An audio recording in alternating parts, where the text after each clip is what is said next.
1 Timothée 1. Paul, apôtre de Christ Jésus, par le commandement de Dieu notre Sauveur et de Christ Jésus notre espérance. À Timothée, mon vrai fils dans la foi, grâce, miséricorde et paix de la part de Dieu le Père et de Christ Jésus notre Seigneur. Comme je t'ai exhorté quand je suis parti en Macédoine, reste à Éphèse, afin que tu puisses commander à certaines personnes de ne plus enseigner de fausses doctrines, ni de s'adonner à des mythes et à des généalogies sans fin. De telles choses favorisent des spéculations controversées plutôt que d'avancer l'œuvre de Dieu qui est par la foi.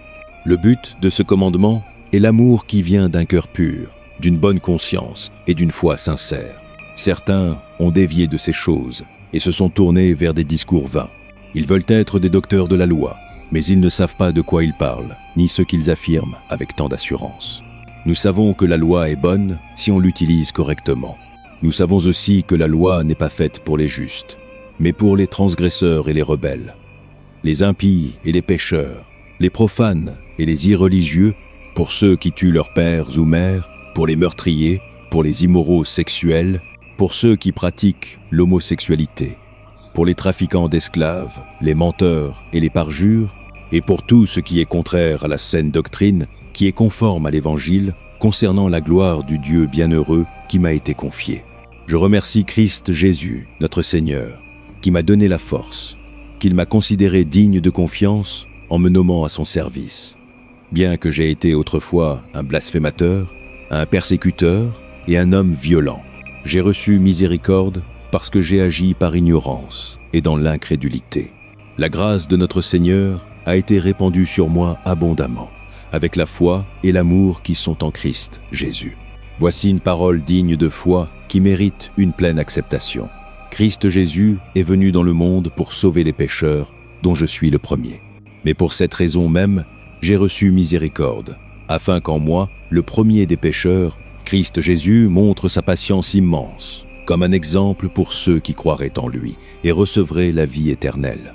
Maintenant, ô Roi éternel, immortel, invisible, le seul Dieu, soit honneur et gloire pour toujours et à jamais.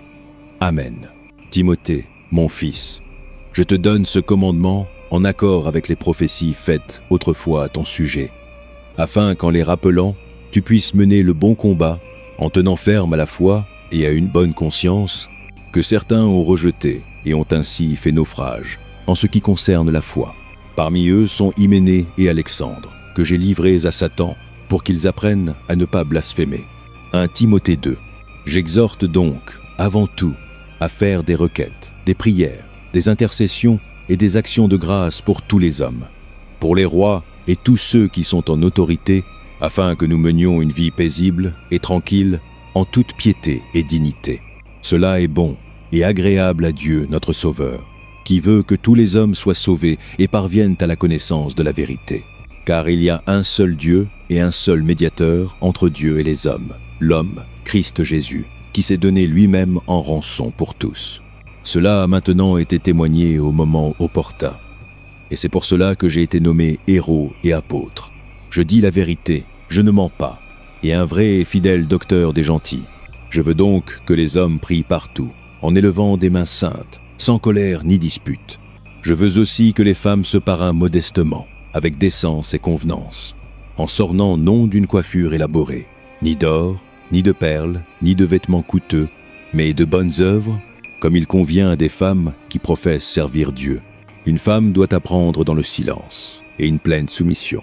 Je ne permets pas à une femme d'enseigner ni d'usurper l'autorité sur l'homme. Elle doit être silencieuse, car Adam a été formé le premier, puis Ève. Et Adam n'a pas été séduit.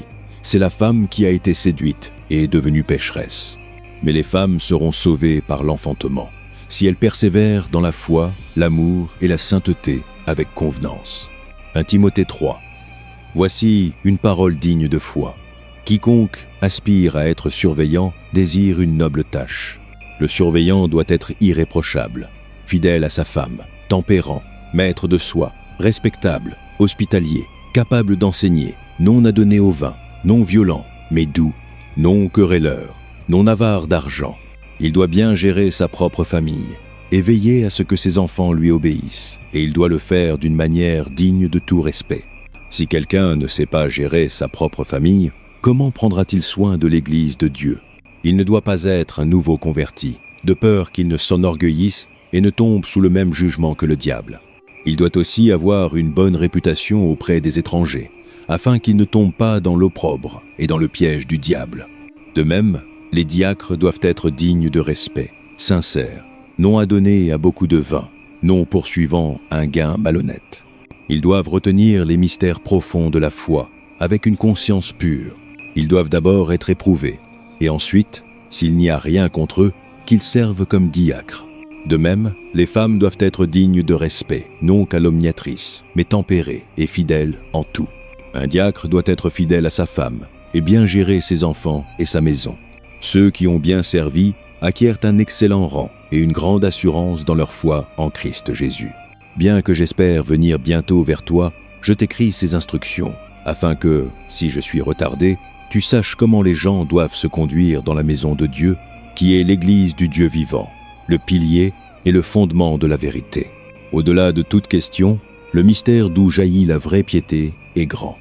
Il a paru dans la chair, a été justifié par l'Esprit, a été vu des anges, a été prêché parmi les nations, a été cru dans le monde, a été élevé dans la gloire. 1 Timothée 4. L'Esprit dit clairement que dans les derniers temps, certains abandonneront la foi et suivront des esprits séducteurs et des doctrines enseignées par des démons.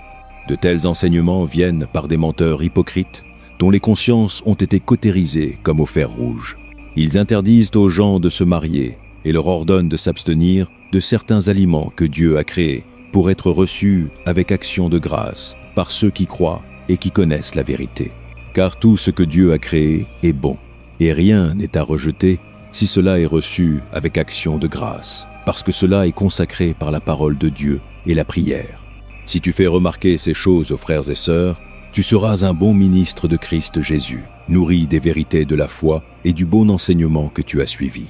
N'aie rien à faire avec les mythes impies et les contes de vieilles femmes. Plutôt, entraîne-toi à la piété, car l'entraînement physique a une certaine valeur, mais la piété a de la valeur pour toute chose, portant promesse pour la vie présente et pour la vie à venir. Voici une parole digne de foi qui mérite une pleine acceptation. C'est pourquoi nous peinons et luttons, parce que nous avons placé notre espérance dans le Dieu vivant, qui est le sauveur de tous les hommes, et surtout de ceux qui croient. Commande et enseigne ces choses. Ne laisse personne te mépriser parce que tu es jeune, mais sois un exemple pour les croyants dans la parole, dans la conduite, dans l'amour, dans la foi et dans la pureté. Jusqu'à ce que je vienne, consacre-toi à la lecture publique des Écritures, à la prédication et à l'enseignement. Ne néglige pas ton don qui t'a été donné par prophétie quand le corps des anciens t'a imposé les mains. Sois diligent en ces matières. Donne-toi entièrement à elles, afin que tous voient ton progrès. Veille sur ta vie et ta doctrine de près. Persévère en elle, car si tu le fais, tu te sauveras toi-même et tes auditeurs. 1 Timothée 5.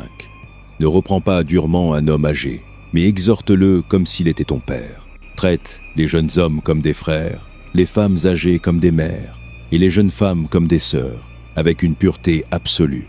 Donne une reconnaissance appropriée à ces veuves qui sont vraiment dans le besoin. Mais si une veuve a des enfants ou des petits-enfants, ceux-ci devraient apprendre d'abord à mettre leur religion en pratique, en prenant soin de leur propre famille et en repaillant ainsi leurs parents et grands-parents, car cela est agréable à Dieu. La veuve, qui est vraiment dans le besoin et laissée toute seule, met son espérance en Dieu et continue nuit et jour à prier et à demander de l'aide à Dieu. Mais la veuve qui vit dans le plaisir est morte même pendant qu'elle vit. Donne aux gens ces instructions, afin que personne ne soit ouvert au blâme. Quiconque ne pourvoit pas aux besoins de ses parents, et surtout de sa propre maison, a renié la foi et est pire qu'un incrédule. Aucune veuve ne peut être inscrite sur la liste des veuves, à moins qu'elle n'ait plus de 60 ans, qu'elle n'ait été fidèle à son mari, et qu'elle ne soit bien connue pour ses bonnes œuvres, telles que élever des enfants, montrer l'hospitalité, laver les pieds du peuple du Seigneur, aider ceux qui sont en détresse et se consacrer à toutes sortes de bonnes œuvres. Quant aux veuves plus jeunes, ne les mets pas sur une telle liste, car quand leur désir sensuel surmonte leur dévouement à Christ, elles veulent se marier. Ainsi, elles attirent le jugement sur elles-mêmes. parce qu'elles ont rompu leur premier engagement. En outre, elles prennent l'habitude d'être oisives et d'aller de maison en maison. Et non seulement elles deviennent oisives, mais aussi des affairées qui parlent sottement, disant des choses qu'elles ne devraient pas. Je conseille donc aux veuves plus jeunes de se marier, d'avoir des enfants, de gérer leur maison et de ne donner aucune occasion à l'ennemi pour la calomnie. Certaines ont en fait déjà tourné le dos pour suivre Satan. Si une femme qui est croyante a des veuves à sa charge, elle devrait continuer à les aider et ne pas laisser l'Église en être chargée, afin que l'Église puisse aider ces veuves qui sont vraiment dans le besoin. Les anciens qui dirigent bien les affaires de l'Église sont dignes d'un double honneur, surtout ceux dont le travail est la prédication et l'enseignement. Car l'Écriture dit « Ne muselle pas le bœuf pendant qu'il foule le grain, et l'ouvrier mérite son salaire. N'entretenez pas une accusation contre un ancien, à moins qu'elle ne soit apportée par 2 ou 3 témoins. Pour ces anciens qui pêchent, reprends-les devant tous, afin que les autres prennent avertissement. Je te charge, devant Dieu, Christ, Jésus et les anges élus, d'observer ces instructions sans partialité et de ne rien faire par favoritisme. Ne sois pas hâtif dans l'imposition des mains et ne participe pas au péché des autres. Garde-toi pur. Arrête de ne boire que de l'eau et utilise un peu de vin à cause de ton estomac et de tes maladies fréquentes.